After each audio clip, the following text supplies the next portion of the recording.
ಒಂದೆಡೆ ಕೊಡೋದಿಲ್ಲ ಅನ್ನುವ ಕೇಂದ್ರ, ಇನ್ನೊಂದೆಡೆ ಬಿಡೋದಿಲ್ಲ ಅನ್ನೋ ಆಂಧ್ರ. ವಿಶೇಷ ಸ್ಥಾನಮಾನಕ್ಕಾಗಿ ಆಂಧ್ರ ಪ್ರದೇಶದಲ್ಲಿ ಹೋರಾಟ ಇನ್ನೂ ಕೂಡ ಮುಂದುವರೆದಿದೆ. ಆದರೆ ಈ ಹೋರಾಟಕ್ಕೂ ಇದೀಗ ಕಾಂಪಿಟೇಷನ್ ಏರ್ಪಟ್ಟಿದೆ.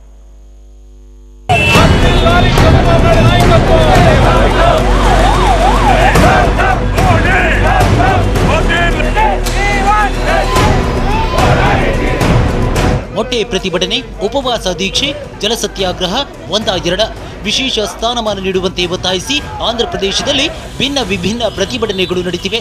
ಎಲ್ಲ ಪಕ್ಷಗಳ ಮುಖಂಡರು ವಿಶೇಷ ಸ್ಥಾನಮಾನ ಕೊಡಲೇಬೇಕೆಂದು ಒಕ್ಕೊರಲಿನ ಆಗ್ರಹ ಮಾಡುತ್ತಿದ್ದಾರೆ.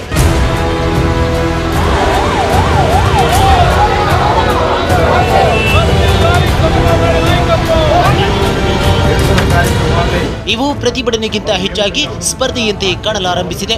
ಒಂದು ಪಕ್ಷಕ್ಕಿಂತ ಮತ್ತೊಂದು ಪಕ್ಷ ಸ್ಪರ್ಧೆಗೆ ಬಿದ್ದಂತೆ ಹೋರಾಟ ಮಾಡುತ್ತಿದ್ದಾರೆ.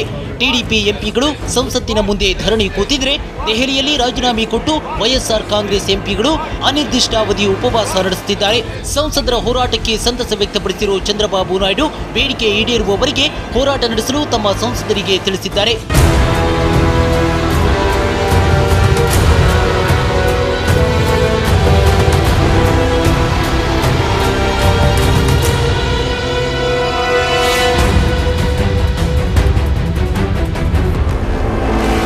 ಜನಸೇನಾ ಪಕ್ಷದ ಪವನ್ ಕಲ್ಯಾಣ್ ಕೂಡ ಹೋರಾಟದ ಅಖಾಡಕ್ಕೆ ಧುಮುಕಿದ್ದಾರೆ.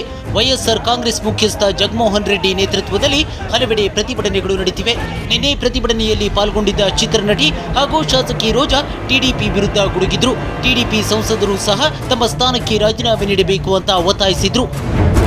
బీజేపీతో తెలుగుదేశం పార్టీ కుమ్మక్కై ప్రత్యేక హోదాని ఉరితీస్తే కొన ఊపిరితో ఉన్న ఈ ప్రత్యేక హోదాకి ఊపిరి పోసి మహా ఉద్యమంలో మార్చేసిన ఘనత జగన్మోహన్ రెడ్డి గారికే దక్కిందని ఈ సందర్భంగా తెలియజేసుకుంటున్నారు.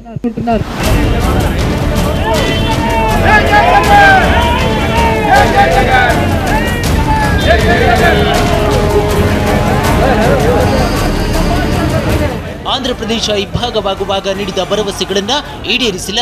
ಹೀಗಾಗಿ ಇವತ್ತಿನಿಂದ ದಿನಕ್ಕೊಂದು ರೀತಿಯಲ್ಲಿ ರಾಷ್ಟ್ರೀಯ ಹೆದ್ದಾರಿ ತಡೆ, ರೈಲು ತಡೆ, ಕೇಂದ್ರ ಸರ್ಕಾರಿ ಕಚೇರಿಗಳಿಗೆ ಮುತ್ತಿಗೆ ಹಾಕಲು ನಿರ್ಧರಿಸಿದ್ದಾರೆ. ಹೀಗಾಗಿ ಕೇಂದ್ರದ ಮುಂದಿನ ನಡೆ ಕುತೂಹಲ ಮೂಡಿಸಿದೆ.